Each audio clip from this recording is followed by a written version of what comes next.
Прошу вас. Добрий день, друзі. Вітаю вас у медіа. Good afternoon, everybody. Welcome to Ukraine Media Center.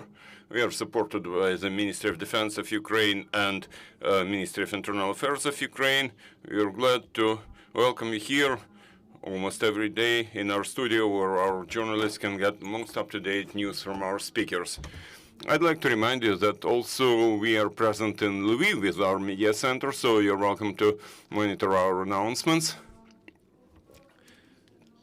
I will briefly cover our schedule for today. Right now in our studio we have Deputy Head of National Police in Kyiv province, MAKSYM OCHERETIANYI, and the topic of our today's briefing is the current situation and renewal of police operations in Makariv and Irpin, and operations of national police units in Kyiv province, and evacuation of peaceful civilians.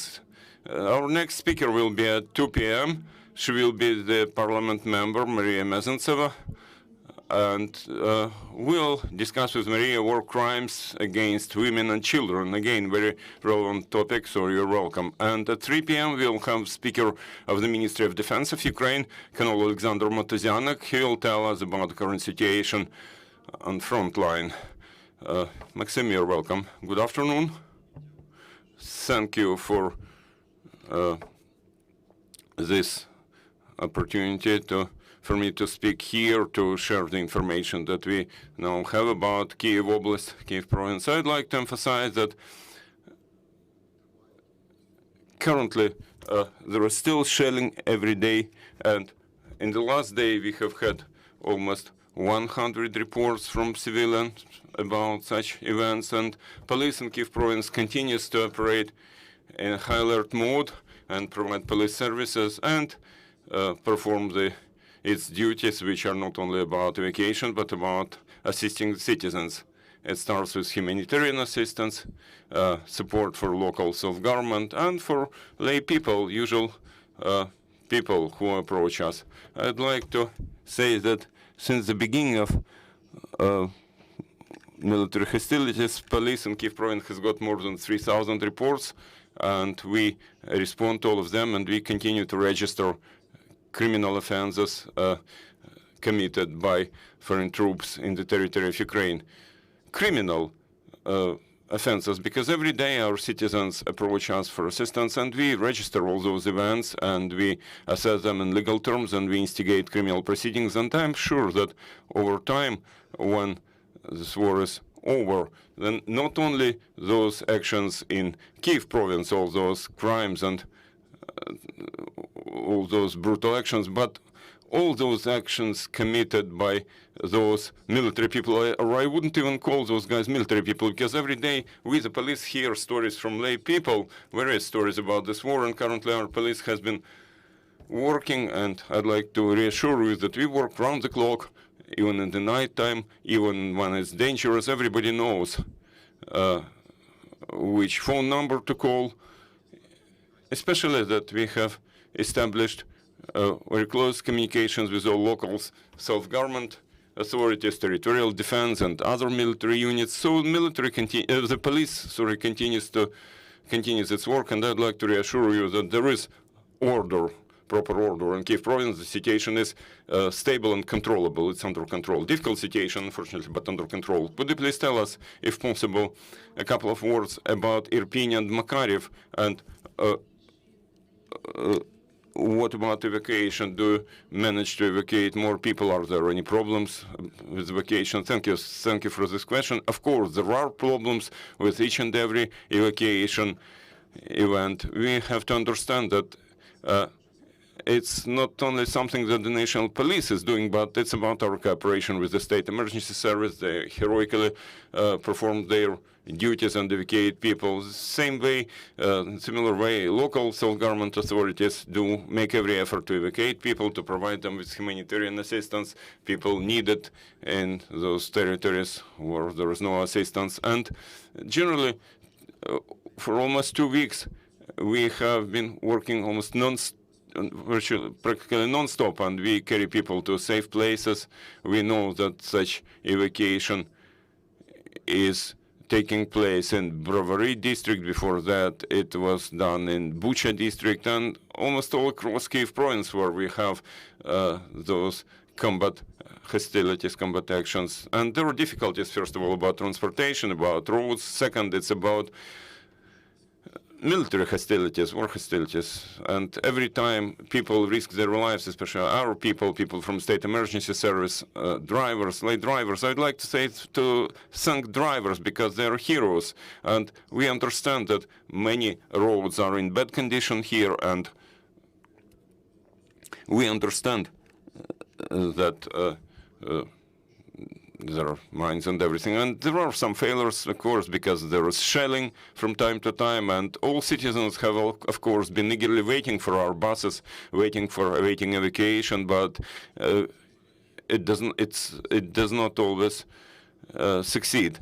But generally, evacuation is carried out almost every day, and we try to do it in the shortest time frame possible and provide medical care to people whom we evacuate. And basically, there is information we get from citizens. It's not only about evacuation, but about all stories we hear, and it's about brutal crimes against innocent civilians. You know, it has no justification. No civilized person would be able to understand it. How can it happen in our time? How can it happen? Not to mention theft, because theft happens every day, and virtually every person who evacuates, people leave some. Russians steal some things from people.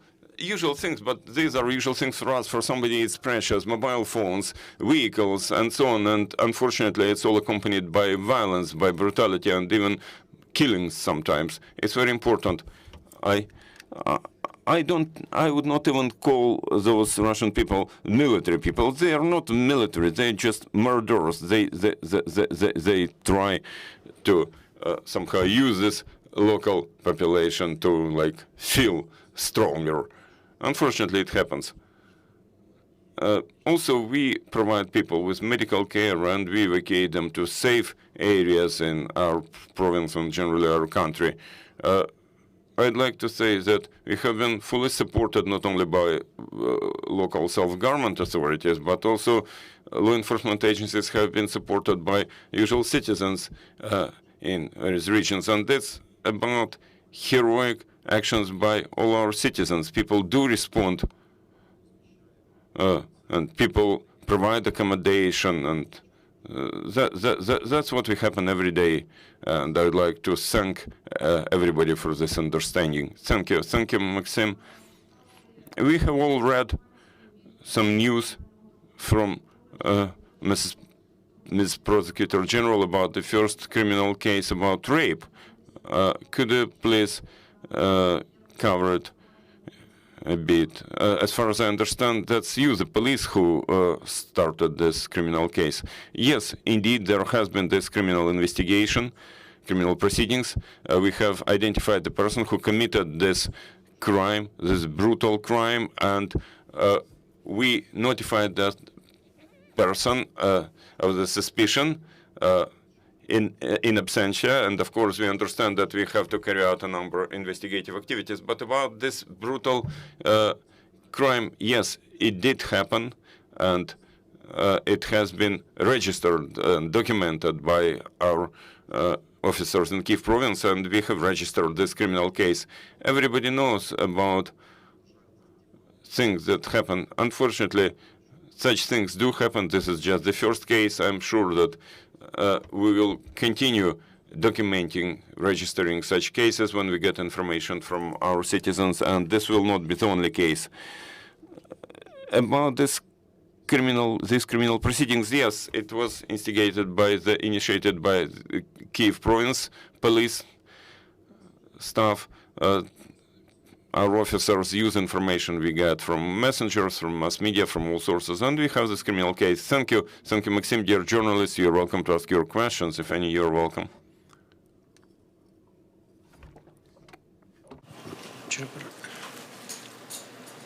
My name's Tim Judah. I work for The Economist and the Financial Times.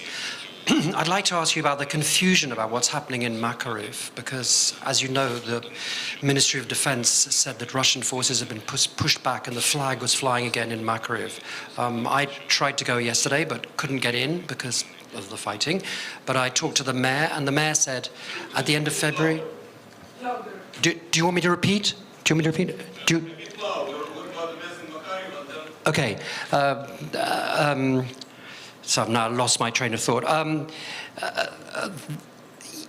The Ministry of Defense, after your boss had been to Makariv, he said that the Ministry of Defense said that the Russians had been pushed back and that the flag was flying again over Makariv. Yesterday, interviewing the mayor, he said actually the Russians had come into Makariv at the end of February. They'd taken 15% of the town, and they still occupied 15% of the town. So in fact, they've there's been no movement at all of Russian forces. So could you clear up the confusion about what's actually happening there and what's been said about Makariv? Thank you.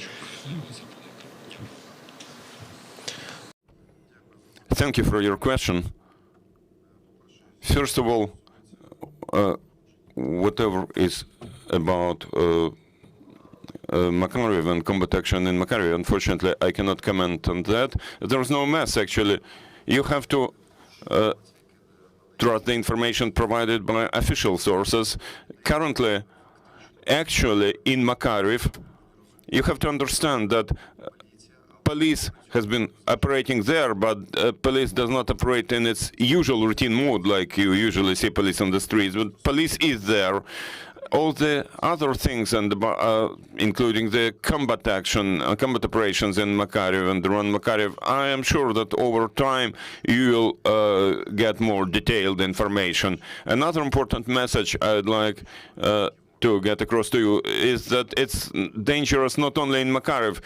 You should not treat it like this, okay, we liberated Makariv and so it's safe now. You know, combat action, combat operations continue, and it is dangerous, and it is dangerous not only for the civilians, also those people whom we evacuated from Makariv itself, but it's also dangerous for those people who try to get there. So I would like to emphasize again that all those movements in that territory, whatever information you get, they should be coordinated. It's first of all about safety, safety above all. I just want to point out that official sources are saying things that are contradicting each other. Okay? That's the point, that's the question.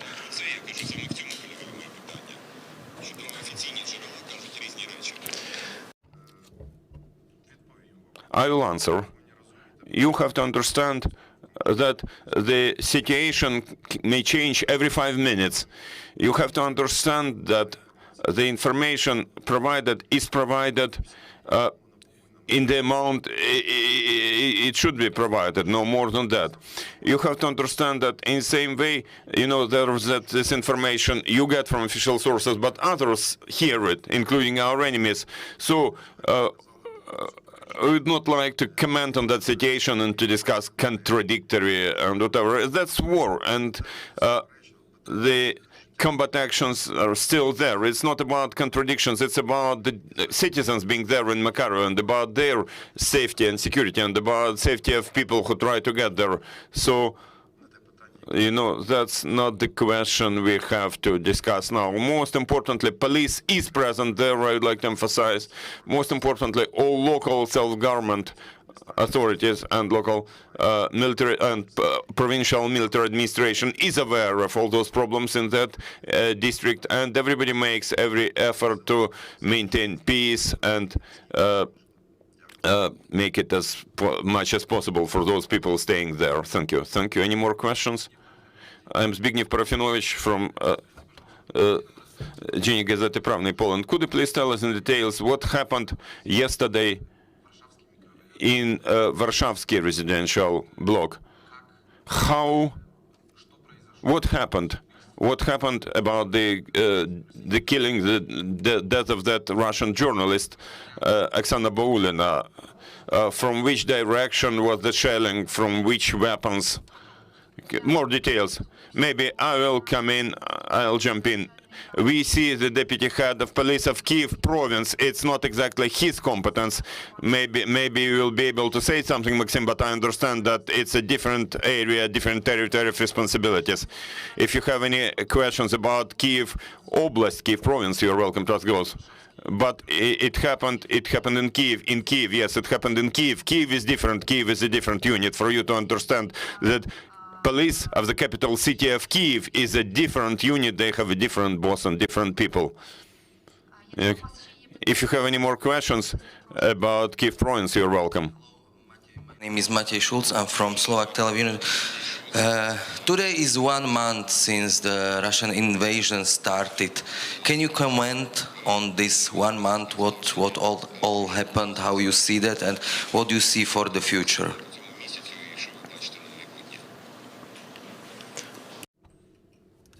Thank you for your question. I'll answer briefly. Our armed forces are the best forces worldwide. And what will happen in the future? In the future, there will be victory, and there will be liability. Somebody will be brought to liability. I mean, those people, those, I would say, non-humans who committed those crimes in Kyiv province, and all those crimes will have been documented, and every criminal will have been identified, and after war will bring to liability every murderer, rapist, and murderer, and we will win. Thank you. Thank you. Any more questions? Thank you. Thank you. Thank you, Maxim. Thank you, friends. And I'd like to remind you that our next briefing will happen at 2 p.m. And you're welcome. Thank you for staying with us. Thank you.